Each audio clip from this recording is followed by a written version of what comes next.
Alhamdulillah, puji dan syukur hanya milik Allah Subhanahu wa taala. Nahmaduhu wa nasta'inuh. Senantiasa kita memuji Allah Subhanahu wa taala dan memohon pertolongan kepadanya. Wa na'udzu billahi min syururi anfusina, dan kita senantiasa meminta perlindungan kepada Allah dari keburukan jiwa kita, wa min sayyiati a'malina, dan dari keburukan dosa-dosa kita. Wa yahdihillah, siapa yang diberi petunjuk oleh Allah Subhanahu wa taala, fala mudhillalah, maka tidak seorang pun yang mampu menyesatkannya. Wa may yudlilhu fala hadiyalah, dan siapa yang disesatkan oleh Allah, maka tidak ada seorang pun yang mampu memberinya petunjuk. Amma ba'du, ikhwan akhwat sholihin sholihat, Bapak-bapak, ibu-ibu yang berada di rahmat Allah Subhanahu wa taala. Alhamdulillah, di kesempatan pagi yang sangat cerah ini, setelah hampir seharian kemarin kita ini bersama hujan yang luar biasa, alhamdulillah kita bisa berkumpul dalam rangka tawasul haq dan tawasul sabar.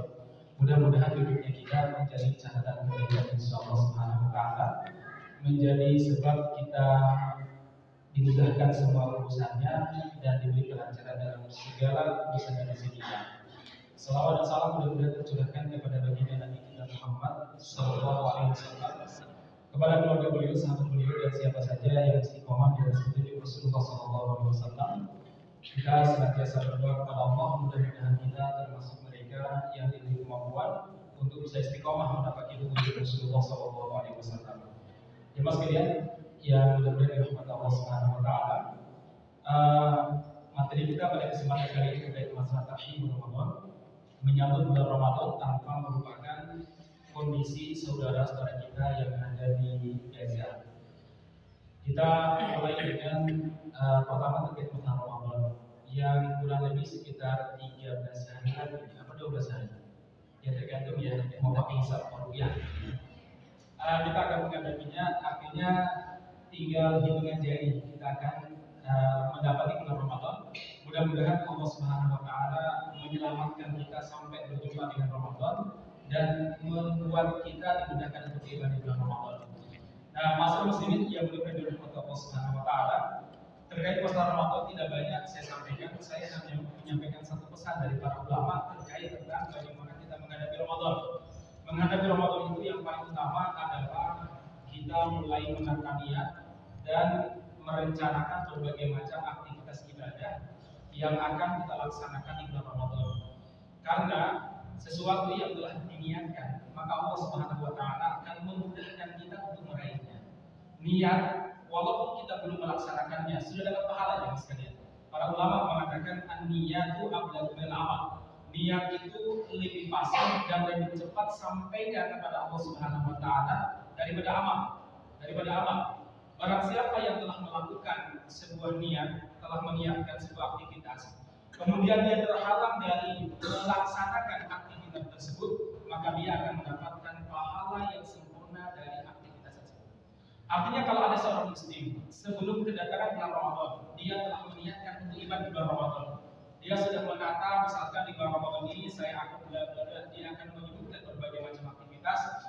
Dia akan melakukan, misalkan saya katakan minimal 2 kali, saya akan iktikaf, atau mungkin yang diberi kelebihan rezeki, saya akan umroh, saya bla-bla. Kalau kita sudah merencanakannya, kemudian ternyata ada salah seorang yang telah merencanakan tadi meninggal sebelum datangnya bulan Ramadan, maka dia telah mendapatkan segala yang dia niatkan tadi, asalkan satu jujur. Ya, artinya dia jujur dan dia sudah melangkah untuk merealisasikannya.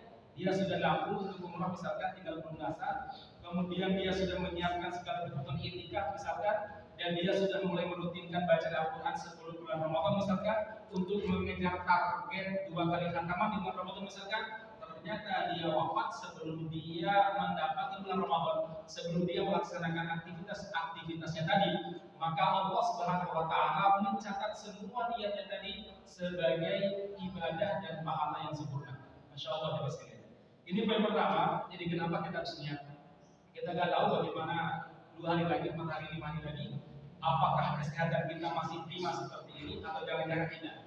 Mudah-mudahan senantiasa prima. Baik, kemudian jemaah sekalian yang dimuliakan oleh Allah Subhanahu wa taala, niat juga akan menjadi sebab Allah Subhanahu wa taala membantu kita untuk merealisasikan yang kita cita-citakan. Ada sebuah cerita pada zaman Nabi Muhammad SAW.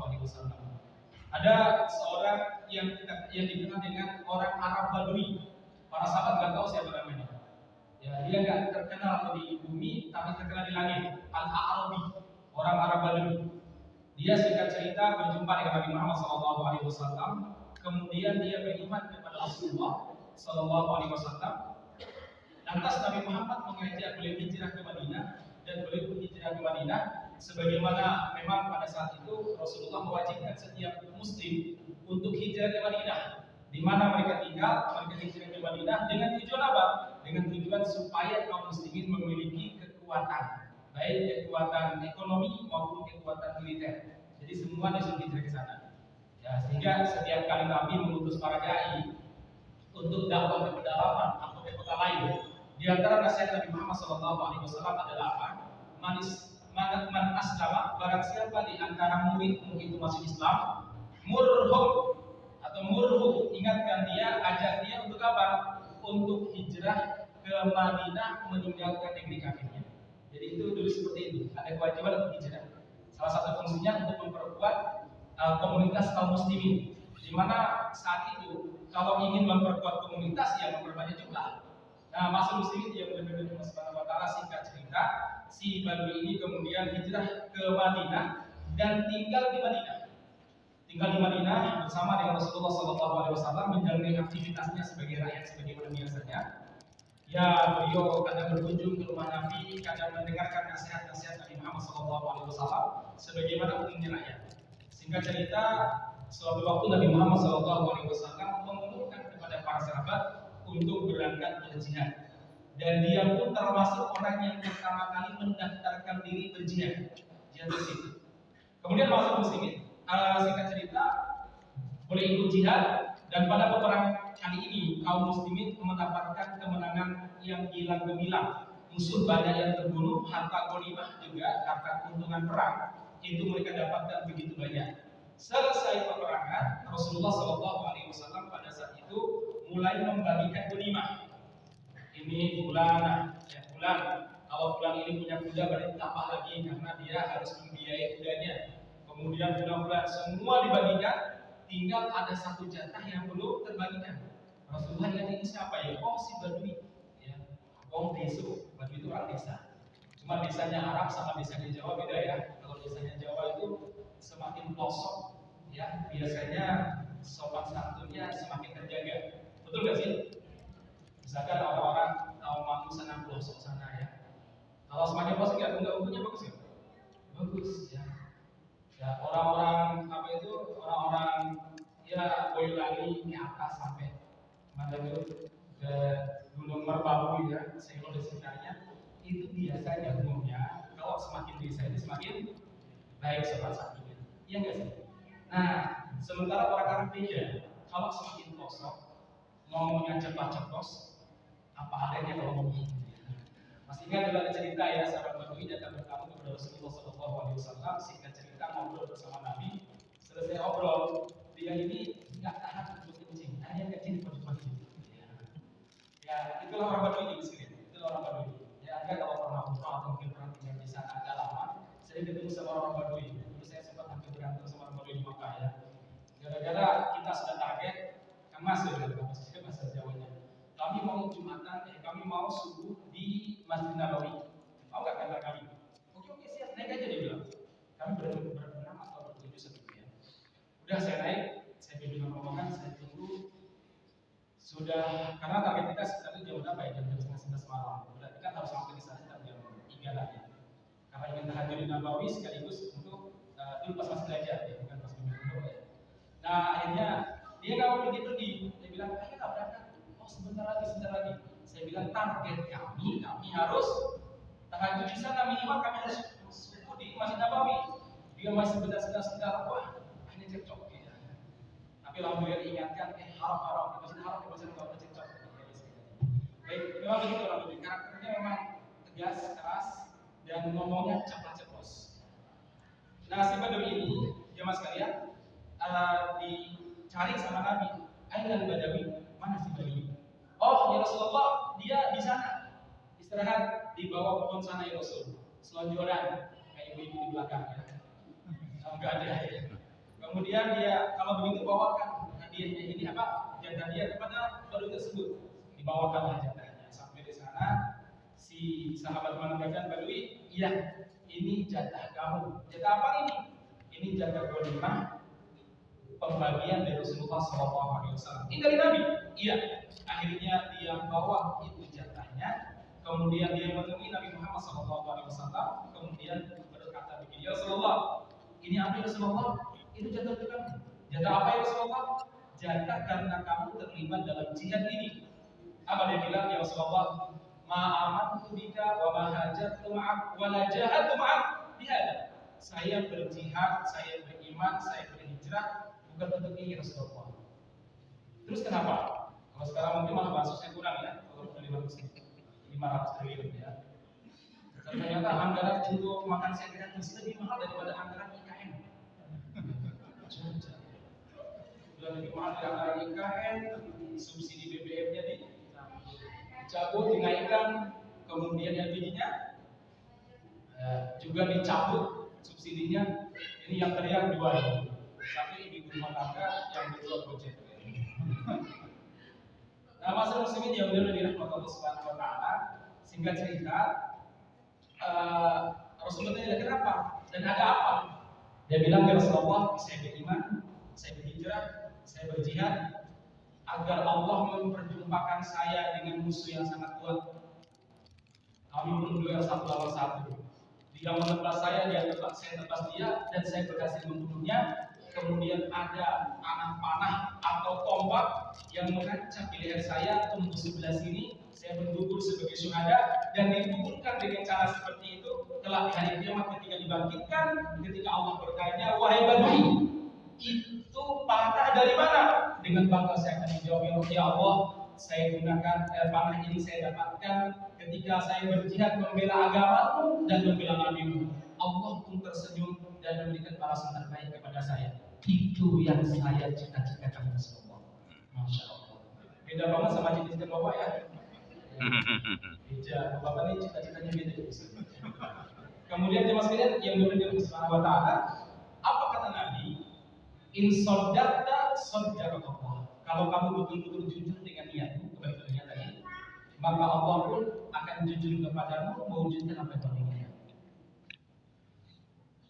Singkat kata beberapa waktu kemudian dia ikut lagi berjihad bersama dengan Nabi dalam peperangan yang lain. Kali ini umat Islam banyak yang terbunuh, para prajurit, para mujahidin banyak terbunuh. Termasuk Badui tersebut persis sebagaimana yang dia inginkan. Dia jumpa dengan musuh yang besar badannya, dia tarung sama dia, menyamai dia sampai dia terluka, kemudian dia berhasil membunuh musuh tersebut. Namun sebatang anak panah menancap di lehernya, masuk di samping, tembus ke samping, dan gugur sebagai syuhada. Kemudian Rasulullah SAW setelah peperangan memerintahkan para sahabat untuk mengumpulkan jenazah para syuhada dan dikuburkan. Dikumpulkan aja sekali. Nabi memperhatikan dan membantu para sahabat. Lewatlah di hadapan Nabi jenazah yang ada panah di lehernya. Lewat maksudnya ditahu ya, bukan lewat sendiri. Ya. Baik, lewat di hadapan Nabi kaget. Kemudian Nabi mengatakan, sini sebentar. Wah, itu si Badui yang kemarin itu, yang tidak mau menerima harta ghanimah. Allahumma na'am ya Rasulullah. Betul ya Rasulullah. Ibu berhenti. Kemudian Rasul melihat persis sebagaimana yang diucapkan. Apa komentar Nabi? Sodaqah.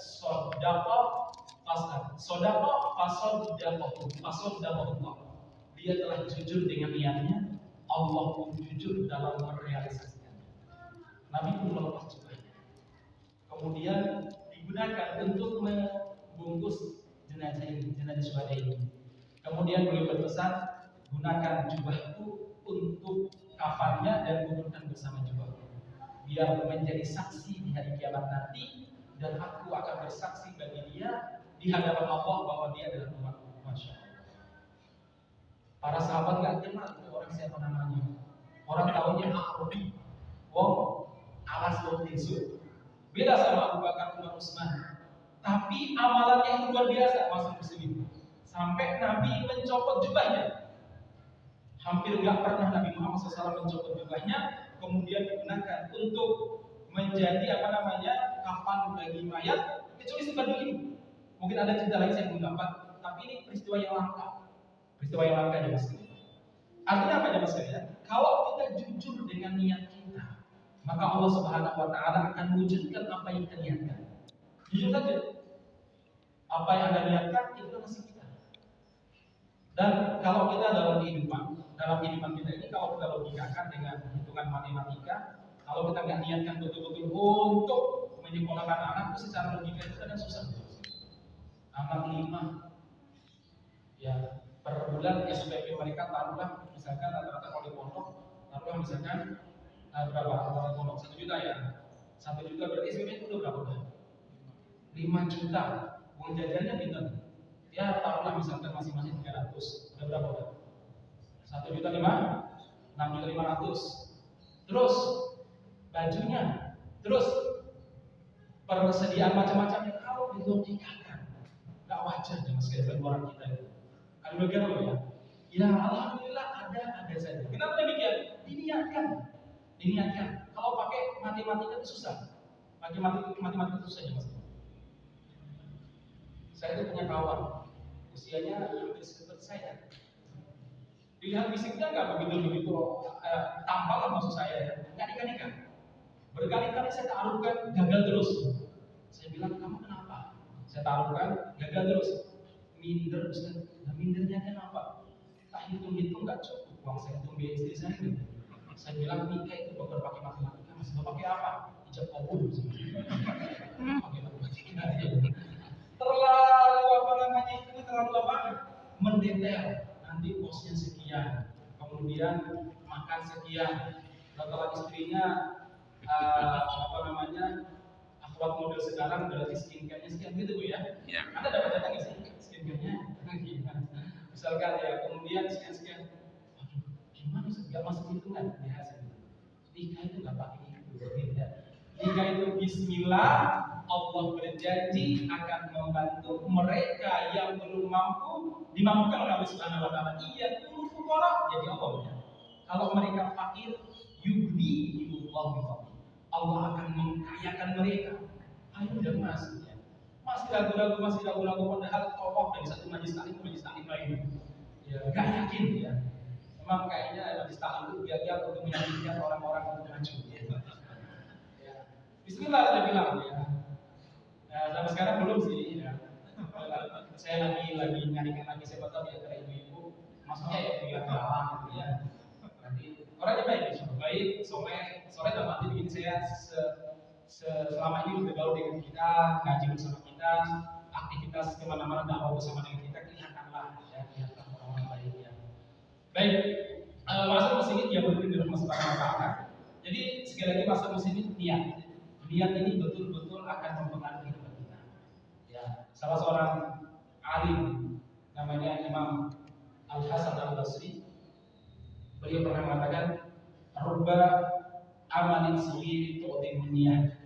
Berapa banyak amal yang di pandangan manusia kecil tak bernilai, tapi menjadi bermanfaat dan besar karena niat. Cuma sekedar jadi marbot atau bantu bersihkan masjid. Tapi kalau diniatkan, niatnya apa? Biar para sahabat yang berjuang itu pada zaman dulu ada salah seorang sahabat perempuan namanya Ummah Jan, perempuan sepuh, kulitnya sudah keriput, janda tua, ya sudah sepuh ya. Kata anak-anak muda janda tua. Dia berkulit hitam, secara fisik sudah begitu menarik, tapi dia selalu meniatkan, saya ingin memberikan terbaik dalam Islam. Biar para sahabat yang berdiri jihad dalam sholat itu nyaman boleh bersihkan masjidnya. Biar Nabi Muhammad SAW nyaman dalam menyampaikan taklim sehingga kalau ngajar para sahabat bisa mendengarkan dengan baik, bisa dicatat, mereka bisa menjadi balik lagi dari apa yang mereka dapatkan dari Nabi. Jadi niatnya besar, bukan niatnya kecil. Niatnya besar walaupun aktivitasnya kecil. Ya, dia bersihkan masjid, dia rapikan masjid, masya Allah. Sehingga para sahabat secapek apapun pulang dari bepergian dakwah atau pergi memungut pajak, zakat dan sebagainya, itu mereka istirahat di masjidnya aja mas. Karena apa? Ditata oleh Allah.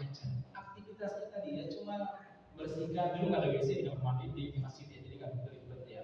Yang paling ada gundukan pasir diratakan, ada kotoran di bawah sama anak-anak diambil. Ada zaman dulu masjid Nabi belum ada sekat ya, belum ada dinding ya. Jadi kadang ada kotoran datang kotoran ada diambil oleh beliau. Setelah itu, setelah kaum muslimin banyak, baru Nabi Muhammad memerintahkan pelebaran, kemudian memerintahkan membelah dinding dan pintu-pintu ya. Nah, masalah muslimin yang berbeda dengan Allah Subhanahu Wa Taala. Jadi kalau pintu masjid Nabawi sekarang banyak, jadi zaman Nabi itu beda ya. Intinya memang banyak seperti itu. Nah, singkat kata masalah muslimin, dia ini kemudian meninggal, kemudian para sahabat segera menguburkannya tanpa memberitahu Nabi Muhammad SAW, karena merasa ini luar biasa. Nabi tidak perlu repot, biar kami yang memandikan, mengkafani dan menguburkannya. Setelah beberapa waktu Nabi Muhammad tidak melihat si ibu ini, Ummu Mahjan. Akhirnya beliau bertanya, "Aina Ummu Mahjan? Mana Ummu Mahjan? Manilah Allah, kenapa saya tidak melihat beliau?" Para sahabat mengatakan itu telah wafat. Ala akhbartumuni, kenapa kalian tidak beri kabar kepada saya? Ya Rasul, kami pikir Anda sibuk dengan berbagai macam aktivitas, sementara dia rakyat biasa, cukuplah kami mewakili Anda ya Rasul. Dullani ala qabliha. Dulluni ala qabliha. Tunjukkan kepadaku di mana kuburannya. Akhirnya ditunjukkan kuburannya dan Nabi sholat goib di atas kuburannya. Padahal beliau sudah disolatkan. Itu menunjukkan apa? Bagi Nabi orang itu luar biasa, seorang tokoh. Ditokohkan oleh Rasulullah SAW dalam arti dianggap sebagai orang yang sangat berjasa. Nabi yang maksudnya juga Allah Subhanahu Wa Taala kembali kepada yang samping tadi. Betapa banyak amal yang kecil menjadi besar karena niat. Ibu-ibu hanya mengasuh anak, tapi kalau diniatkan anaknya ini nanti saya cita-citakan jadi pengganti Gibran yang salah. Karena Kaisang Kaisang katanya mau maju jadi nanti paham ya. Baik, dengan Jokowi lakukan bisa atau dengan Bowo ya misalnya. Atau mungkin diniatkan menjadi seorang alim, atau Anda niatkan diri dia sebagai seorang pengusaha yang soleh, sehingga dia betul-betul nanti membantu dakwah, atau diri dia sebagai seorang dokter yang betul-betul atau spesialis yang betul-betul bisa memberikan pengaruh bagi masyarakat di sekitarnya. Anda didik dengan baik. Supaya apa? Supaya dakwah Islam berkembang. Aktivitas Anda hanya dari sekolah rumah, dan dapur, kasur dan sebagainya. Cuma itu saja. Tapi kalau seandainya diniatkan dengan besar, amalan kecil ini menjadi besar gara-gara niat. Lihat, semua para pahlawan lahir dari para pendidik, terutama ibu-ibu yang sadar akan masa depan. Selalu kali lahir dari seorang ibu yang sadar masa depan Islam, yang mendidik anaknya berbeda dengan didikan masyarakat biasa. Kenapa? Cita-cita dia, niatan dia adalah untuk menjadikan anaknya itu penakluk Yerusalem. Tentu saja kurikulum yang diberikan kepada anaknya beda dengan anak-anak yang dicita-citakan sebagai satpam. Itu beda kurikulumnya. Ya, mungkin kemampuan intelijensinya ada, kemampuan komunikasinya harus dinaikkan, keberaniannya juga penting. Kemudian kemampuan dia dalam berinteraksi dengan siapapun harus ditingkatkan. Diajak anaknya, dididik anaknya. Kenapa? Karena dicita-citakan, diniatkan karena apa? Untuk apa? Penakluk. Bukan sebagai apa tadi ini? Bukan menjaga sebuah pabrik atau enggak. Niatnya lebih dari itu. Kalau kita didik dengan niatan menjadi seorang jenderal atau perwira, maka tentu beda dengan kurikulum saat kita mendidik seorang operator. Ini niatnya. Warubba amalin obini tusbirunya. Dan berapa banyak amalnya besar menjadi kecil gara-gara niat. Sudah banyak ceritanya ya. Ada 3 orang yang diadili oleh Allah dari kiamat nanti, yaitu seorang mujahid, seorang alim, dan orang kaya raya. Semuanya menjadi kecil gara-gara niatnya salah. Baik mas kalian, ini poin pertama terkait dengan kajian kita di kesempatan ini. Kita mulai Ramadan kita mulai aktivitas kita dengan apa? Dengan niat, mulai rencananya. Kira-kira bapak-bapak tertanam berapa hari Ramadan? Di tengah kesibukan Anda sebagai seorang suami, sebagai seorang anak bagi ibu Anda, atau sebagai seorang bapak bagi anak-anak Anda. Ibu-ibu bisa tertanam berapa? Di tengah kesibukan Anda sebagai seorang ibu, sebagai seorang istri, sebagai apa lagi ibu? Kan kewajiban cuma ibadah. Sebagai anak, ya iya sih, tapi kan enggak sebagaimana seorang laki-laki. Ya, Laki-laki banyak sekali kesibukannya. Maka sebenarnya logikanya laki-laki itu lebih susah masuk surga dibanding ibu. Ya. Karena kewajibannya banyak. Seharusnya begitu. Baik masyarakat muslimin yang benar-benar dirahmati Allah Subhanahu wa taala. Poin yang kedua yang ingin saya sampaikan adalah terkait tentang Gaza. Hampir 2 bulan isunya seperti meredup karena kita disibukkan dengan debat capres dan cawapres. Kita disibukkan dengan berbagai macam berita-berita hoax yang ada sebagai bentuk sebagai bentuk serangan paslon sana paslon sini. Kemudian kita juga disibukkan dengan kampanye dan lain sebagainya, bagian kampanye ya. Disibukkan dengan berbagai macam aktivitas ya. Nah, masyarakat muslimin yang benar-benar Allah Subhanahu wa taala, sudah saatnya kita ini betul-betul peduli dengan Gaza. Kenapa? Ternyata Gaza itu semakin hari bukan semakin baik. Derita yang dialami oleh umat Islam semakin meningkat. Anda lihat masyarakat muslimin, Rafah itu kota yang paling dekat dengan Mesir, perbatasan. Seharusnya secara logika tidak akan diserang. Kenapa demikian? Karena kalau serang meleset 1 meter aja, nanti kena Mesir. Atau mungkin meledaknya di perbatasan Rafah. Tapi kalau pecahannya belingnya sampai di mana? Sampai di Mesir kan bermasalah sebenarnya. Tapi bagi Israel tidak ada cerita begitu. Diserang barusan bukan yang lalu, serangan yang luar biasa terhadap kaum muslimin di Rafah. Padahal di Rafah itu ada 1,5 juta pengungsi. 2/3-nya itu rata-rata anak-anak dan wanita. Sisanya orang tua, anak-anak muda sedikit. Artinya apa? Yang meninggal itu rata-rata anak-anak dan perempuan. Sekarang sudah hampir di angka 30.000. Kalau update 2 hari lalu 29.800 sekian. Berarti besar kemungkinan sekarang sudah 30.000 itu tercatat. Belum yang dinyatakan hilang. Hilang itu bisa diculik atau sudah meninggal tapi di reruntuhan bangunan. Mungkin bisa ditaksir lebih daripada 35 juta, 35.000 umat Islam telah meninggal semenjak Oktober, November, Desember, Januari, Februari. Belum sampai 5 bulan. Dan 2/3-nya siapa? 2/3-nya adalah anak-anak dan perempuan yang meninggal. Masa muslimin yang benar-benar Subhanahu wa taala, ini derita yang mereka alami. Dan sebenarnya derita Gaza maupun Palestina bukan dimulai 10 Oktober 2023 kemarin, tapi telah dimulai sejak 1920-an, 1930-an. Kapan itu? Ketika Prancis dan Inggris menjajah wilayah Syam, kemudian membelahnya menjadi 4 negara. Palestina dijajah oleh Inggris, dan Inggris memperbolehkan dan membebaskan orang-orang Yahudi untuk masuk, bukan sekedar tinggal. Soalnya kalau tinggal pada zaman Khilafah Turki sudah boleh tinggal di situ, tapi memperbolehkan mereka membuat milisi. Tahu milisi? Membuat laskar Yahudi. Ya, mereka bentuk laskar, kemudian mulailah mereka menyerang satu persatu desa-desa Palestina atas dukungan Yahudi. Karena saat itu Turki Utsmani sedang melemah disebabkan perang dunia yang betul-betul melelahkan, sehingga membuat Turki Utsmani melemah, hutangnya menumpuk di mana-mana di Mesir. Rakyat Palestina tidak ada yang mempedulikan mereka, diserang menjadi semacam Solo-Raya. Ini adalah Palestina. Yahudi menyerang dulu, taruhlah misalkan daerah mana? Daerah Kartosuro dulu diserang. Kartosuro diserang, orang-orang Laweyan, orang-orang Jajar, Solo, Banjarsari, dan lain sebagainya, termasuk orang Sragen, Klaten, Sukoharjo, semuanya dia membisu dan menyangka itu hanya konflik biasa antara preman Yahudi dengan orang-orang Kartosuro. Orang Kartosuro dihabisin, dibantai, sisanya melarikan diri pindah ke Laweyan. Misalkan ini adalah Palestina. Kemudian rumah mereka dikuasai dan diratakan dengan tanah. Orang-orang Yahudi membuat sertifikat baru di kampung ulang. Siapa orang Yahudi yang mau tinggal di Kartosuro Palestina misalkan ya? Nih, gratis.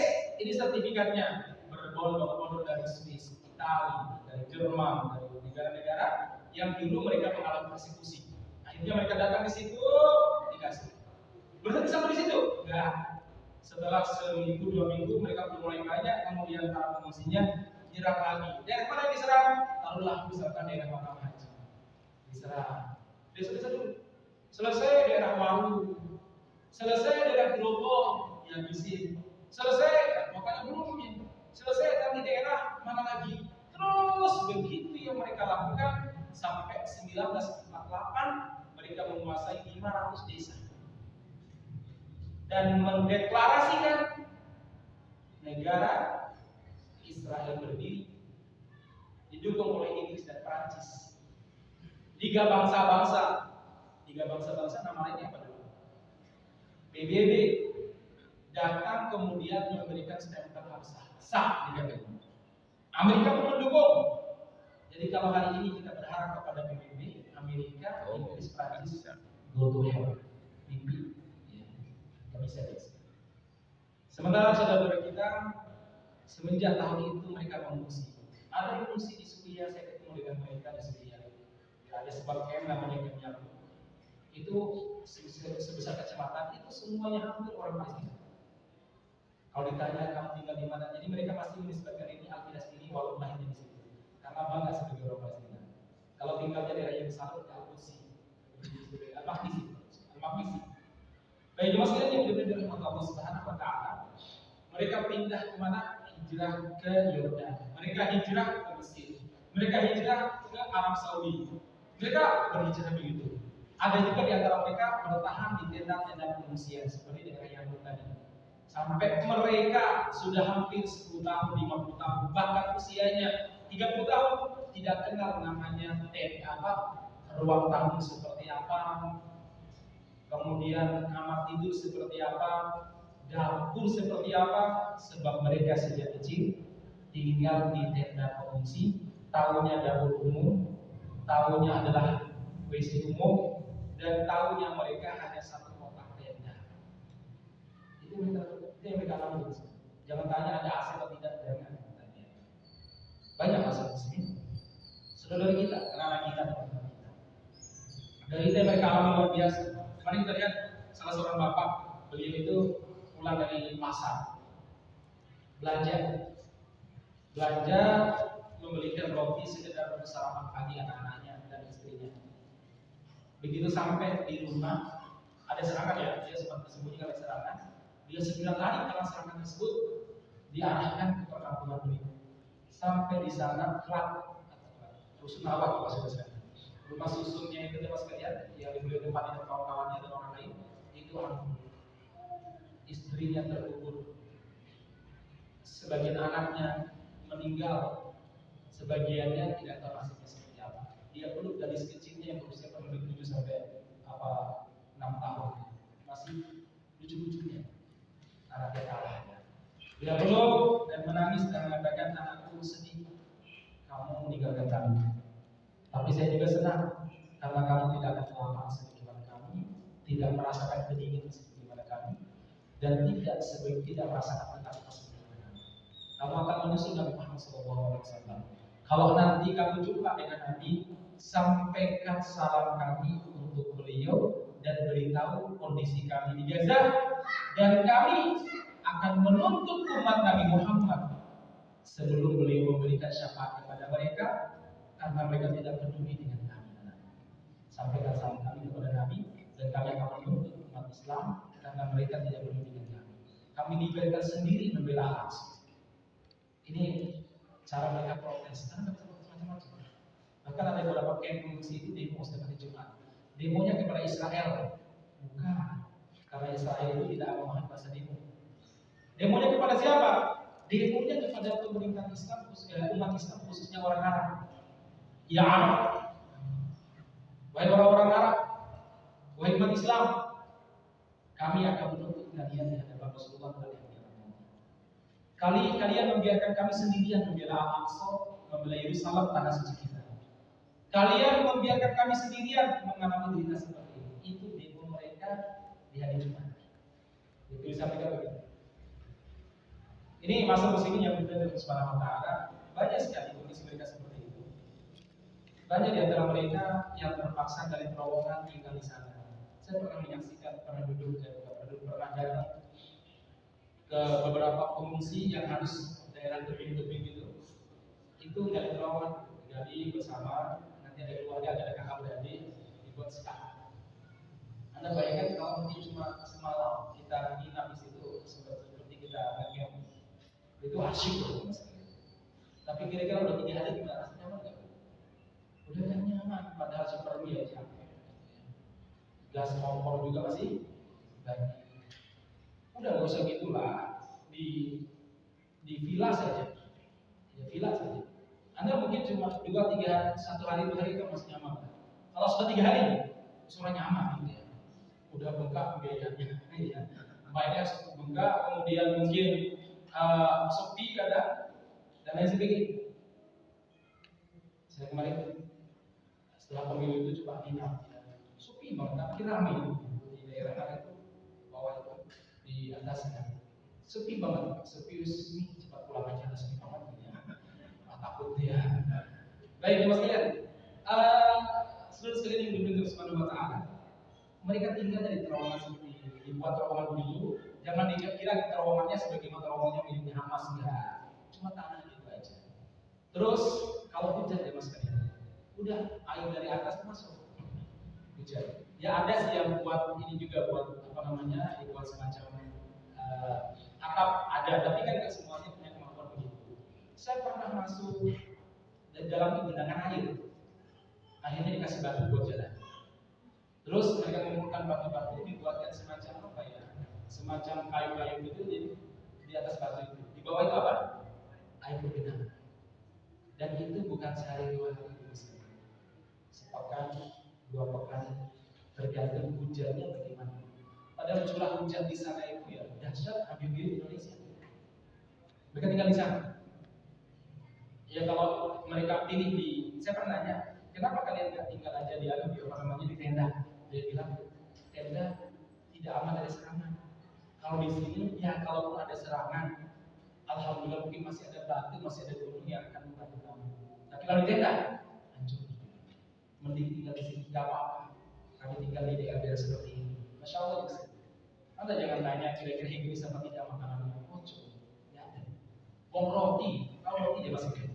Roti kalau kita main enak rotinya, ada pengembangnya, ada telurnya, ada menteganya. Roti sana cuma roti, cuma apa gandum apa namanya dicampur air, tambah garam sedikit, kemudian dibakar. Kalau alami bakar sih biasanya dibakar. Kalau pakai pabrik biasanya pakai yang buat sebagai kompor. Itu kalau musim dingin, roti kan bisa bertahan 1-2 pekan rotinya. Tapi kalau sudah musim dingin, itu roti buat nempel orang bisa besar. Sampai patos yang luar biasa. Betul. Para dokter yang pernah saya bawa bersama mereka awal-awal kami ke sana makan roti, dia bilang, Ustaz, apa nggak ada nasi Ustaz juga. Kalau saya sih alhamdulillah karena perut saya mungkin karena sering kemana-mana jadi makan apa aja ya Bismillah lah ya. Ustaz nggak ada nasi Ustaz. Nggak ada dong. Ini bukan hiburan dong. Ini kita jadi pelawak sebenarnya. Akhirnya mereka tuh makannya apa adanya. Akhirnya para konsultasinya lihat mereka. Apa kata mereka? Dokter-dokter kenapa? Saya jujur aja, nggak ada nasi. Mereka tidak bisa makan tanpa nasi. Oh, Indonesia harus pakai nasi kan? Iya. Mereka nyebrang ke Yordan, nyebrang ke Turki, hanya beli nasi beras ke Indonesia.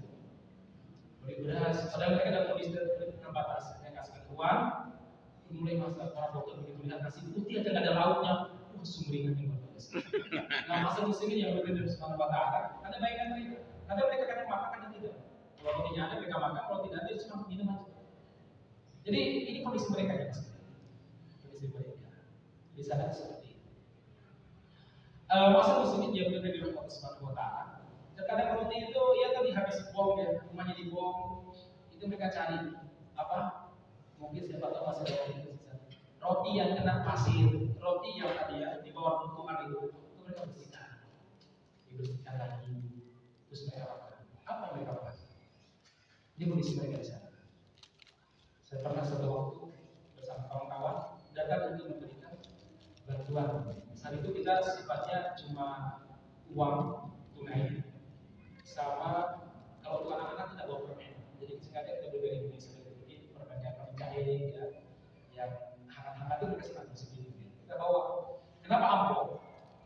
isi $200, ada isi $250, tergantung keluarganya. Kalau banyak 300, kalau mungkin cuma janda kita kasih 150 tanpa anak misalkan. Kalau punya anak, ayo kita kasih 200. Di sana banyak janda kalau sekalian. Ya. Nah kemudian yang maksudnya, kenapa kita kasih amplop? Karena di sini kalau kita pergi ngantar bantuan, itu ketahuan sama pesawat. Udah mobil kita akan jadi sasaran. Nah kalau kita berhenti dengan hutan lari gampang, barangnya kita bawa. Ya, tapi kalau kita bawa bantuan, udah nggak bisa. Akhirnya kita tuh praktisnya pas kita perlu pakai amplop, ya, dengan apa namanya, dengan permen. Ada hal yang menarik yang selalu diingat oleh kita. Ada seorang kita pergi sebuah saat itu kita sebuah pemimpin sore, sudah sore ya, karena biasanya kita berangkat sore hari. Kenapa sore hari biasanya mendung, kalau enggak akan kabut.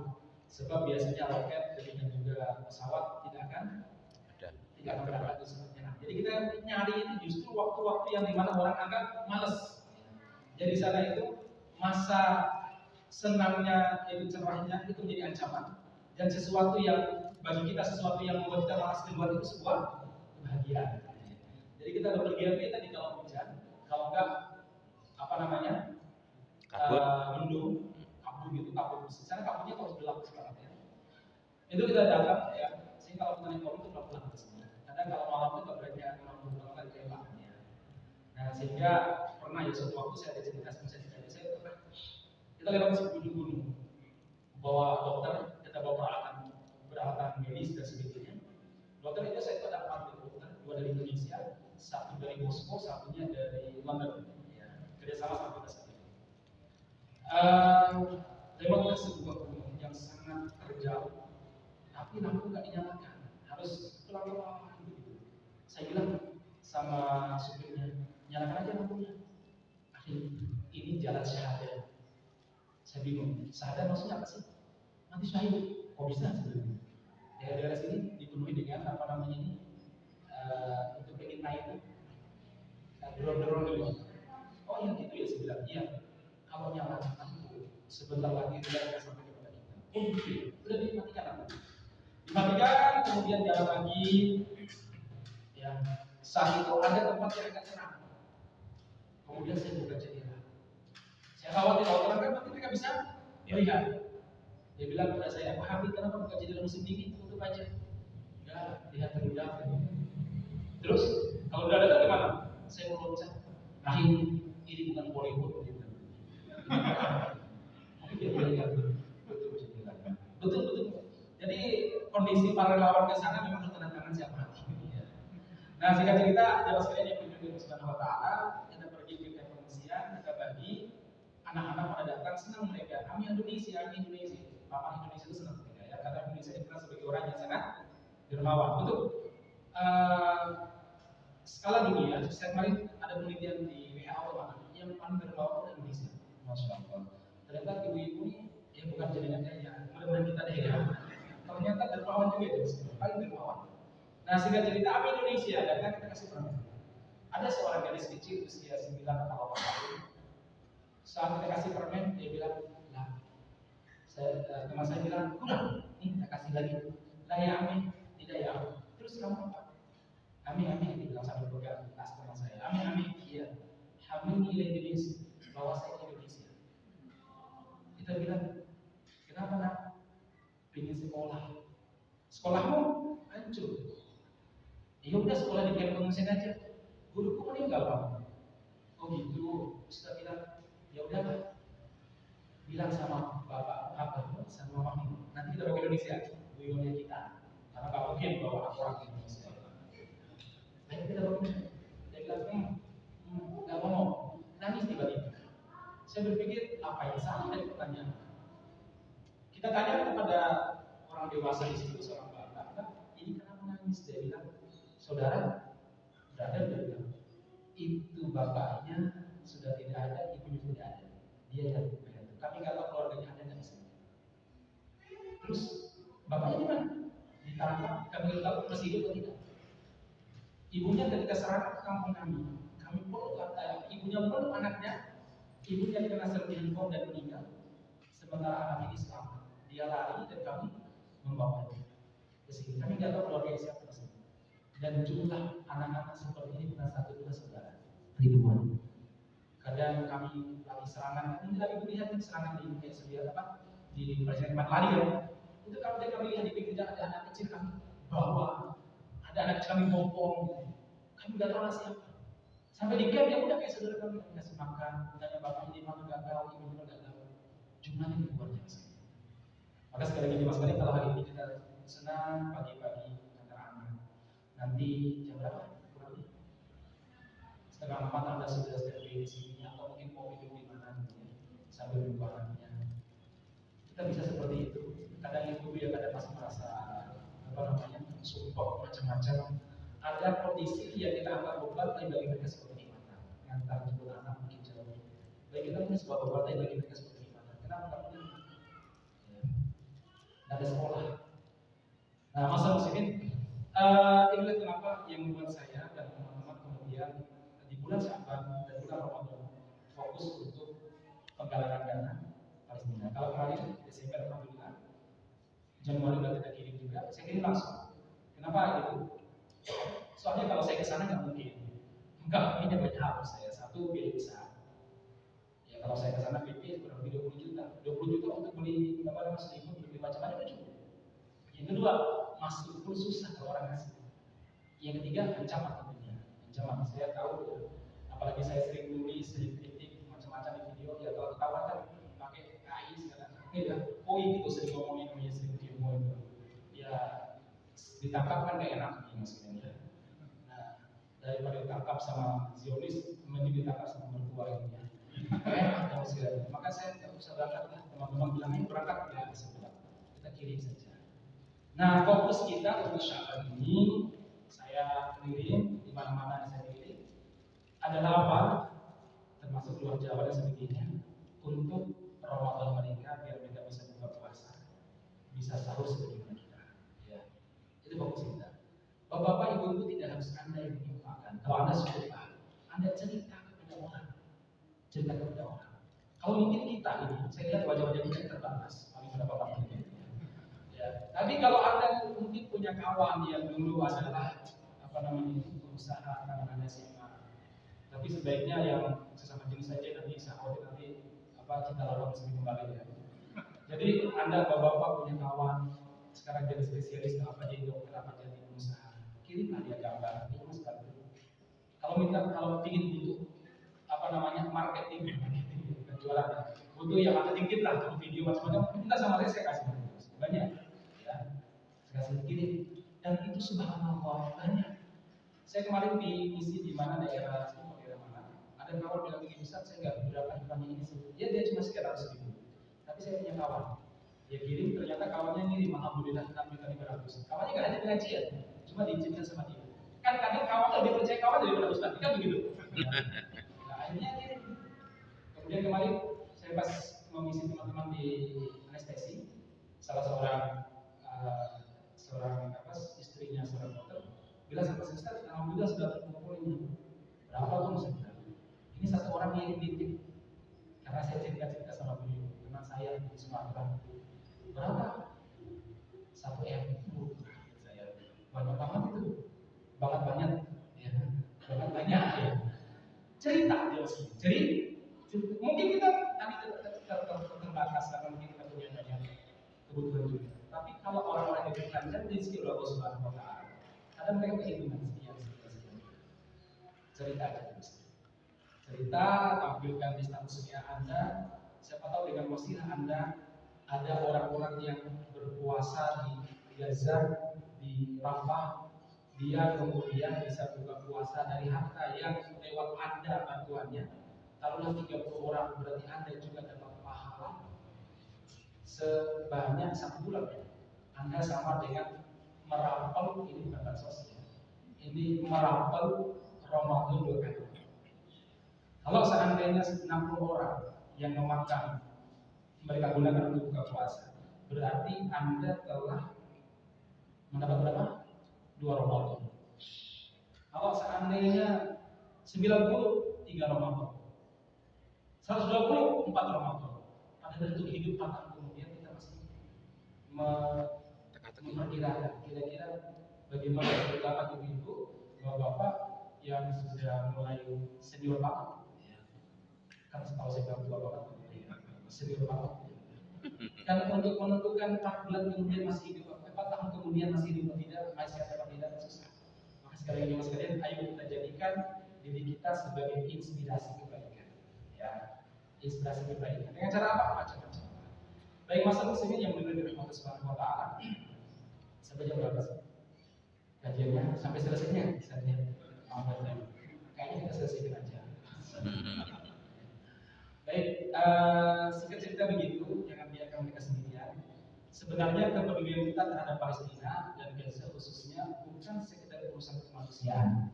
Kalau urusan kemanusiaan, orang Barat jauh lebih membela daripada kita.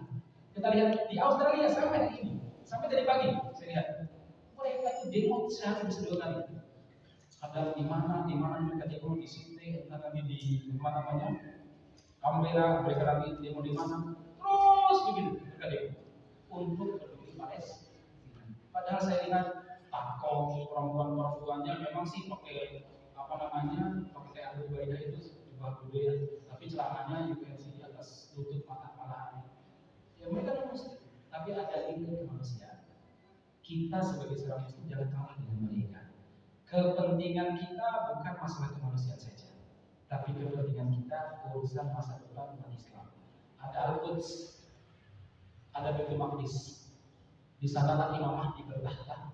Di sana Nabi Isa akan turun, di sana Dajjal akan turun. Dan di sana kekuatan umat Islam di akhir zaman akan menyebar. Sungguhnya itu. Jadi kita itu banyak hal yang mengikat kita untuk peduli dengan Palestina dan Gaza. Bukan sekedar urusan manusia. Kemanusiaan itu penting dan bagi kita kita. Tapi akhir kita itu urusan kita, urusan syariat. Dan kita seperti baik. Sedikit-sedikit ya mas kalian, mohon maaf kalau ada kekurangan. Saya tahu bagaimana ibu-ibu cara menyampaikan kepada orang yang dikenal. Sampaikan aja, cerita aja. Nggak ditarget, saya target misalkan bulan Syawal hingga bulan Ramadan ditarget sekian enggak. Silakan. Karena rencana kita akhir Syawal atau awal Ramadan akan kita kirim bantuannya supaya mereka bisa buka puasa dengan kita. Mereka bisa sahur dengan kita. Sungguh sangat membahagiakan, memberikan harta kepada keluarga pejuang. Anaknya mereka pejuang. Kalau ada muslim, ada seorang perempuan muda di situ, suaminya pejuang. Kalau ada janda, berarti suaminya syahid. Ya. Jadi sebenarnya keluarga pejuang ya mas. Rasul pernah bersabda, "Man jahaza fawjan faqad biasa." Barang siapa yang terlibat memberikan bantuan kepada pejuang, termasuk kepada orang kepada keluarganya, maka dia diberi sebagai gaza orang yang berjihad. Apalagi jihadnya membela Palestina, yang kali ini adalah jihad yang terbaik sebagai sabda Nabi. Rasulullah pernah bersabda, umat Islam akan mengalami 5 fase. Fase pertama, fase kenabian, syariat tegak telah terjadi pada zaman Nabi Muhammad, selesai sudah. Fase kedua, khilafah dan warahmatan. Fase khilafah dan rahmat sudah terjadi juga pada zaman Khulafaur Rasyidin. Fase ketiga, summa yakunu mulkan warahmatan, yaitu fase-fase kerajaan besar dan syariat masih tegak. Sudah berlalu zamannya Bani Umayyah, Bani Abbasiyah, baik Umayyah yang ada di Damaskus maupun Umayyah yang ada di Andalus. Fase keempat, imarah warahmah. Fase imarah, kerajaan Islam kecil lingkupnya tapi masih menegakkan syariat. Kapan itu? Di Indonesia sudah ada, mulai dari Samudra Pasai, Aceh Darussalam, kemudian Medan, kerajaan Palembang, Sultan Mahmud Badruddin, kemudian kerajaan Banten, Sultan Agung Tirtoyoso, kemudian Caruban atau Cirebon, kemudian demikian juga kerajaan Demak Bintoro, kemudian Pajang sini ya, Islam jauh sekalian, sampai nanti Fak Papua semua sudah terjadi. Ini fase keempat sudah berlalu. Fase terakhir ini kita ada sekarang. Summa yatakadamuna alaihi takadumul, masa-masa kekacauan. Tidak ada instansi pemerintahan yang menaungi pelaksanaan syariat. Tidak ada pemerintahan Islam yang menaungi darah umat Islam. Dan fase-fase ini jamaah sekalian, kata Rasul, solusinya apa? Musuh mengeroyok kalian dari berbagai sudut. Mereka mengeroyok seperti keledai-keledai yang kelaparan merebutkan satu nampan makanan, menggigit, meneriaki. Terus Rasul bersabda, apa solusinya? Fa'alu jihad. Hendaklah kalian berjihad masa-masa itu. Bukan nyoblos, dia nyoblos itu cuma fase aja, satu fase. Tapi yang paling total adalah jihad. Dan jihad dengan apa? Harta, jiwa raga, dan lisan. Lisan sebagaimana sekarang saya. Kalau enggak media, harus terlibat membuat media kayak saya. Media itu, dengan sekalian. Terus apa lagi? Kata Rasul selanjutnya, wa afdhul jihad itu sebaik-baiknya jihad kalian. Fase kelima adalah terlibat dalam menjaga perbatasan negeri kaum muslimin jangan sampai dijajah oleh orang kafir. Wa khairul ibadikum, dan sebaik-baik ribat kalian pada saat itu adalah di Asqalan, di sebuah daerah namanya Asqalan. Anda tahu Asqalan mana? Gaza dan perbatasan Gaza. Samping Gaza itu Asqalan, hadisnya sahih. Jadi kalau kita terlibat membantu mereka, kita berada pada posisi membela Asqalan dan membela Asqalan sebaik-baiknya ribat dan sebaik-baiknya ribat sebaik-baiknya jihad. Kita terlibat dalam jihad sekalian. Entah dengan harta kita, dengan jiwa raga kita, kalau dua ini tidak mungkin karena harus bersama. Atau yang ketiga dengan lisan kita. Lisan hari ini apa Ustaz? Lisan yang terbaik hari ini yaitu lisan terbaik. Jadi apa? Jadi media. Gak masalah. Upload nanti di banned Ustaz. Saya punya Facebook 24-nya gugur seperti syurga. Itu yang atas nama resmi dan masih ada beberapa nama tidak resmi. Saya punya Instagram, tiga-tiganya di banned. Punya Twitter juga demikian. Bahkan dua HP saya itu akhirnya emailnya di hack. Email. Kalau email di hack mau diapain? Jual lah. Yang paling buat kamera baru namanya. Ya, kemudian ya terpaksa harus mengganti. Jadi sekali lagi Anda terlibat di Lampung, mau musik, mau senang. Syukur-syukur tiganya bisa borong pahala semuanya. Dan saya berdoa saya bisa tiga-tiganya. Kalau tidak salah satu saja, katakan bisa ngomong sama orang, Mas, ini guys, yo, kamu, zakatmu, dan sebagainya. Apakah mereka berhak mendapatkan zakat? Paling berhak mendapatkan zakat. Di sana ada orang miskin, di sana ada orang fakir, di sana ada mujahid, di sana ada janda-janda miskin, di sana ada orang sakit, di sana jadi semua orang yang berhak mendapatkan zakat ada di sana. Kemudian subhanallah wa bihamdihi asyhadu an la ilaha illa anta astaghfiruka wa atubu ilaik. Tidak layak saya memperpanjang lebar, apalagi ibu-ibu sudah pakai tas. Assalamualaikum warahmatullahi wabarakatuh.